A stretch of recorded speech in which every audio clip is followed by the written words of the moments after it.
Há um tipo de mulher que não ama, ela domina. Ela não busca um parceiro, ela exige um vassalo. E o homem, cego por seus próprios delírios românticos, chama isso de paixão. Mas Nietzsche, com sua lâmina filosófica afiada, enxergou além da máscara da ternura.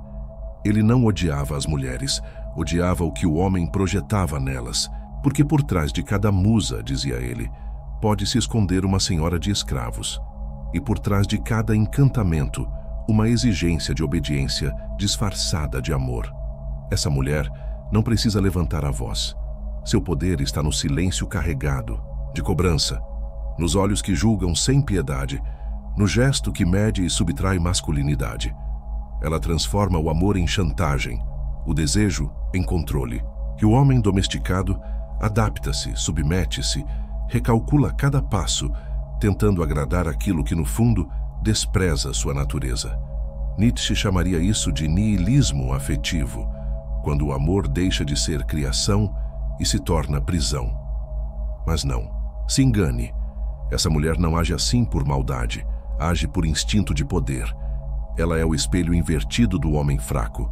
Onde falta a verticalidade masculina, surge o desejo inconsciente de controle feminino. O desequilíbrio nasce da ausência, de verdade interior.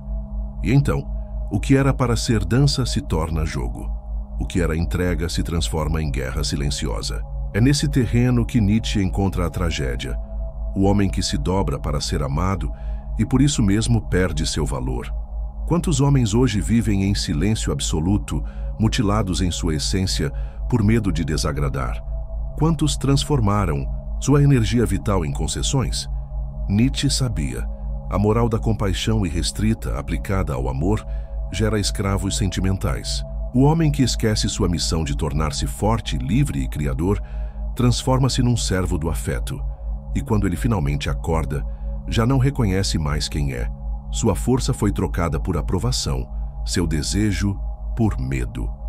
E aqui está o ponto mais incômodo. Algumas dessas mulheres não querem o homem que se curva, querem o que se impõe. Querem o selvagem domesticado, mas o desprezam quando ele se torna dócil. O ciclo é cruel, mas revelador. Porque no fundo, como Nietzsche escreveu, o amor é o estado em que o homem vê as coisas como elas não são. E é exatamente por isso que muitos ainda não ouviram o que ele disse. Porque encarar essa verdade exige uma coragem que poucos estão prontos para suportar. Existem mulheres que não amam, testam. E fazem isso não por capricho, mas por uma antiga dança de poder que poucos ousam nomear. Elas sondam a alma do homem não com palavras, mas com silêncios. Não com carícias, mas com distâncias milimetricamente calculadas. Elas querem saber: você é digno do desejo ou apenas um recipiente da carência? Nietzsche enxergou isso sem véus, sem romantismo, e por isso foi odiado por quem precisava desesperadamente acreditar em ilusões reconfortantes. O homem moderno, sedento por validação, confunde desafio com rejeição. Mas para algumas mulheres, o teste não é crueldade, é filtro. E se você falha, não será punido com gritos, mas com o desprezo disfarçado de indiferença. Nietzsche sabia que em cada jogo de atração há uma hierarquia invisível sendo desenhada. E se o homem não ocupa seu lugar com firmeza, alguém o ocupará por ele, mesmo que seja ela. Essas mulheres não são frágeis, são estrategistas da alma. Instintivamente buscam o limite do homem, onde ele desmorona, onde ele resiste, onde ele desiste. Cada teste é um espelho, sua força, sua integridade, sua verdade. E quando o homem responde com hesitação, com covardia revestida de gentileza, ela não precisa mais falar. Ela já sabe, porque uma mulher nunca respeita aquilo que ela pode controlar. Nietzsche apontava o perigo da domesticação do masculino. O homem que deseja ser amado a qualquer custo perde sua própria essência. Ele torna-se moldável, agradável, previsível, exatamente o tipo de homem que uma mulher pode usar, mas jamais admirar. A vontade de poder, dizia ele, não se manifesta apenas nas guerras, mas nos gestos diários, nos relacionamentos silenciosamente desequilibrados, nas concessões que sufocam a alma. E o mais perverso é que muitos homens acreditam que estão vencendo quando estão apenas cedendo.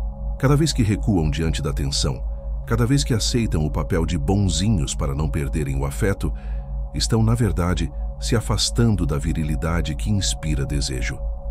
Nietzsche via nisso uma inversão trágica. O homem que deseja ser escolhido a qualquer custo já foi descartado por dentro. Você consegue perceber quando está sendo testado? Não com palavras, mas com a ausência delas. Não com ataques, mas com pequenos descasos, atrasos milimétricos, toques de frieza em momentos de suposta ternura. Nietzsche dizia: a mulher é mais esférica que o homem, mais complexa, mais silenciosa, mais perigosa. E o homem que não escuta os sinais sutis está condenado a dançar no escuro. Esses testes não são conscientes, são instintivos, são a forma como algumas mulheres percebem se estão diante de um homem real, ou apenas de um espectro vestido de boas intenções. A força, nesse caso, não é física, é simbólica.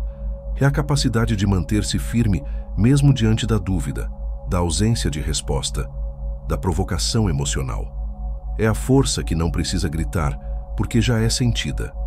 Nietzsche compreendia que o amor verdadeiro é impossível sem respeito. E o respeito nasce da tensão, não da submissão. Uma mulher pode amar o homem gentil, mas jamais desejará o homem fraco. A fraqueza nesse jogo é percebida em microgestos. Quando você pede permissão para ser você, quando negocia sua verdade em troca de afeto, quando perde sua crueza essencial para manter a paz. A maioria dos homens nunca ouviu isso, porque foram ensinados a agradar, a ceder, a pedir amor. Mas o amor que precisa ser implorado já é uma forma de escravidão. Nietzsche enxergava na dinâmica amorosa uma luta de forças e não um conto de fadas. E talvez por isso tenha sido tão violentamente rejeitado, porque expôs a simulação oculta em muitos relacionamentos.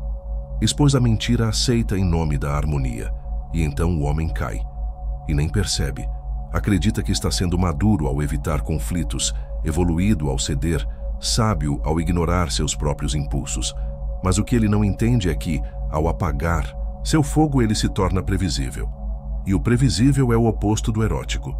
Nietzsche sabia que aquilo que não desafia, não desperta. E aquilo que não desperta, esse morre. O amor não é um jardim, é uma arena. E nesse espaço simbólico, o homem precisa sangrar um pouco. Precisa mostrar que não é feito de plástico, que ainda sabe rugir mesmo quando está calado.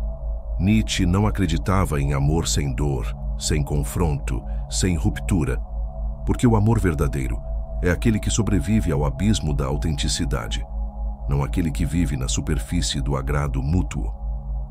Algumas mulheres sentem quando o homem está fingindo. Sentem quando o elogio é medo, quando o silêncio é covardia, quando a doçura é estratégia. Elas testam porque querem saber se você está presente ou apenas cumprindo um papel. E a maioria está cumprindo, atuando, ensaiando um personagem que acreditam que será amado. Mas o amor real nasce do caos, não da performance. Nietzsche chamaria isso de vontade de potência ferida.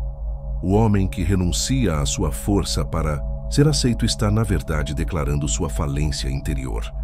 E não importa o quanto ele se esforce, a alma dela sente que ali não há substância, apenas desejo de ser desejado. Que o desejo, sem direção, sem espinha, sem convicção, vira poeira, vira ausência. Quantos estão nessa posição agora?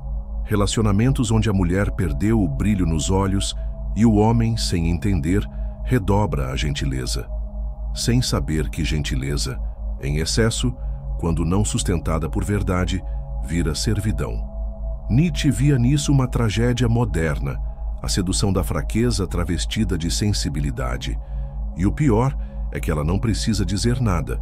O desprezo se instala no espaço entre os toques.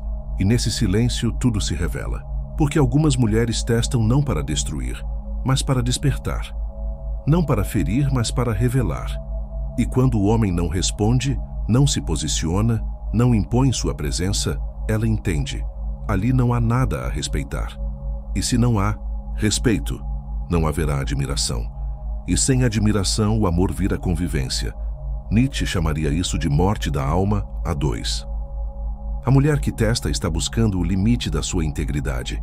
E isso não é sobre machismo ou manipulação, é sobre natureza.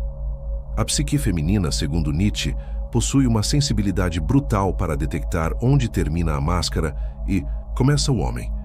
E se tudo o que ela encontra é performance, ela se retira emocionalmente, não porque é cruel, mas porque é instintiva. E o instinto dela clama por verdade, não por perfeição. Ela quer saber se você se dobra diante da pressão ou se ergue ainda mais quando tudo ameaça ruir.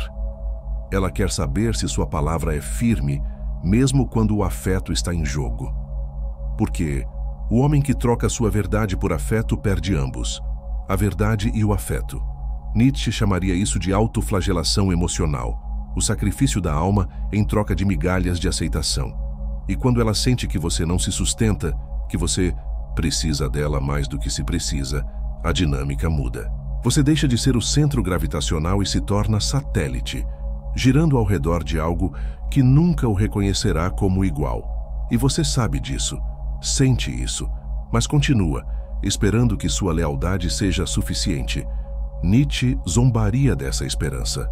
Não existe amor onde não há respeito, porque o amor que não desafia adormece, e o homem que não impõe presença desaparece. A mulher pode até continuar com ele, por conveniência, por conforto, por hábito, mas a alma dela não está mais ali, porque a alma feminina não deseja um servo, deseja um igual que a confronte, que a olhe nos olhos e diga não com o mesmo amor com que diz sim. Nietzsche compreendia isso como poucos, e por isso foi odiado. E então surge o abismo, porque o homem que acorda tarde demais já não é mais visto. Pode tentar, pode provar, pode implorar, mas uma mulher que já o leu por inteiro não se impressiona mais. E o amor agora virou pena. E Nietzsche dizia: a piedade mata. Mata o desejo, mata a admiração, mata o jogo vital que sustentava a tensão entre os opostos. E onde não há tensão, reina o tédio.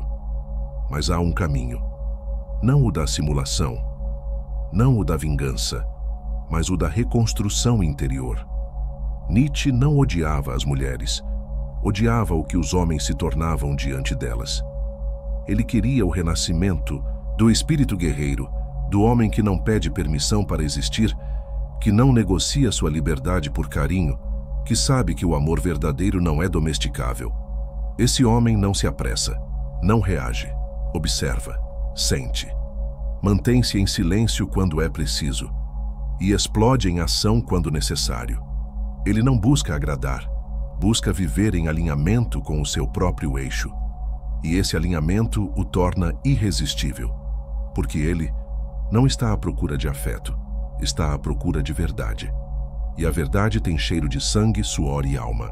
Esse homem é raro, mas quando aparece, o mundo ao redor se curva. Ele não grita, mas sua presença reverbera. Ele não implora, mas sua ausência é sentida.